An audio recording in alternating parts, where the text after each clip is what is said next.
Foi Baile Buadáin bhéin ag Craobh Laighin a chabhas cúideog, as chuir leis a chabhas naidjog.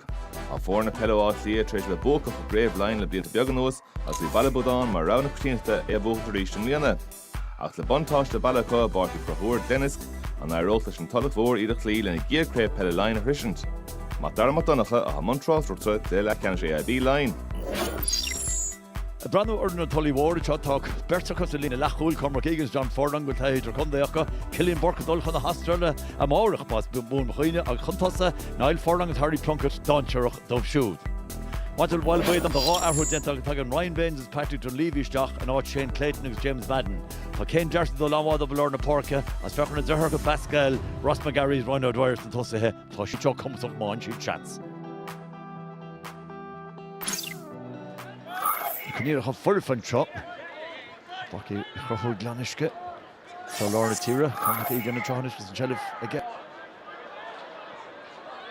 Trust the Pork of Niall Furlong, a Banner's Brook, Niall Furlong, or there's Niall Furlong, what's a hauling a gig, head score. What's a word in Baile.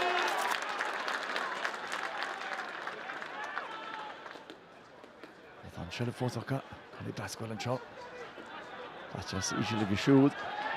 It's Gavin. Gavin took him count on him to land at the right. It's Roy Gavin is Capia George, such a fudge Gavin O'Reilly, Strada, Chancey McGarry, it's a cold score to Ross McGarry. Well, Heineken Gloucester, Lewis, Couple Pass Love, Skippy, I was there, Ross McGarry is dead, Craobh Ishel, Craobh.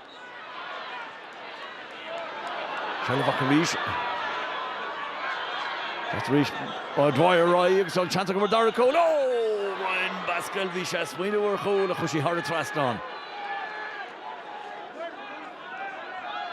Tulach Mhór agus a fhui láthart a mostert ag Curtha Black Leog tan Shelley Fortaríseacha skillin na soccer rules hot and chin beidir go mach Heimer Halgrimson Canal Suler tan Shelley Fortaríseacha Pascal na Sharai what is Ryan O'Dwyer in gear all in Ryan O'Dwyer all in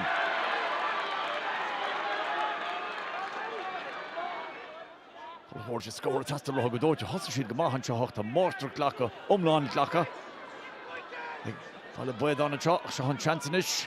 Is sin búteag Luke Plunkett agus bhí sé sin na testá. Cordas.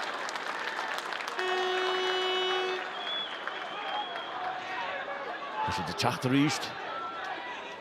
Tasco Ryan, Gloucester to Joe Ryan O'Dwyer. Will shot tuck on Talon, Chapin go well. Agus Malthaus, kick here give us on. Brennan O'Dwyer, Visha Tivishte. Fin Shelevega, ja Kurkoshe. Kick here give us on. Is that Colin Basquel? Your Ulster can count your Woolas. Fox and Shersolis and Leah to Henchistach. Alling again, shoot. Alling, August Zanish. Bernamore in the corner. Pulbarda, current, throw me here. Kick out to Ken Darcy. Guy for noise, I give her to come out. Can't you kick out the Rigas? Loosed it to talk. A Baile Buadáin to her boss, the Ryan O'Dwyer reached. Ron Tuthach, Kittog on Creanige. Catch Doris Sweeney toward Foyle and a hit dog, will it head, brought or Urstefeg again tall with Devon. Doris Sweeney. Drach fast and Shelley Fucker Wahogs, Torshash and Chancenish, come show her of Rehuncy. Curtha Blackley, Tractor East.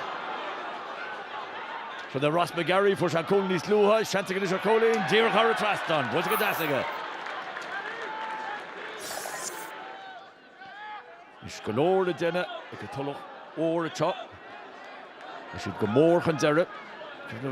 Fun clash with the Niall Furlong, for Canjas the gate last, or Canjas, Fortunishiga. By what needs more dish in the Tastal Waha. Shelvach is Harry Plunkett. Harry Feckerpulin, Varnish is Neil Moran. And we're just Sean Chant better than on the Antawa to goal for it. Clontamachin, Luke Burke, Shillam Hogan, Eruptor Derry. That was Bruna. Hugh Sullivan Gama. Michelle Vakarish, Brian Pascal. Just a Mach shot. With Ryan O'Dwyer. Ryan Kittoga Green. So she had Ryan forced a Gareth Shachanchin. Agus Aga hauling in Ryan spot. Craobh O'Hain is on Fellador and Latshot. He didn't catch free.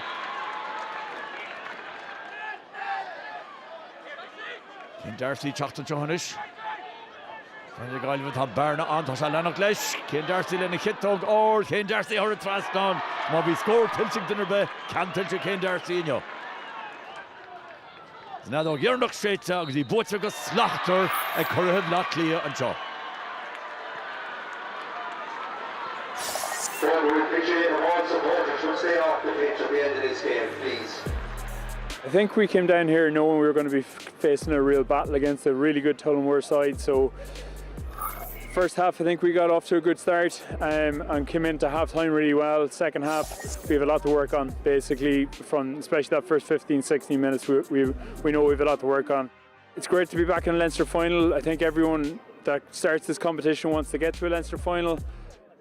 When you get that far, you just want to get up to the final and perform on the day, and hopefully we can do that.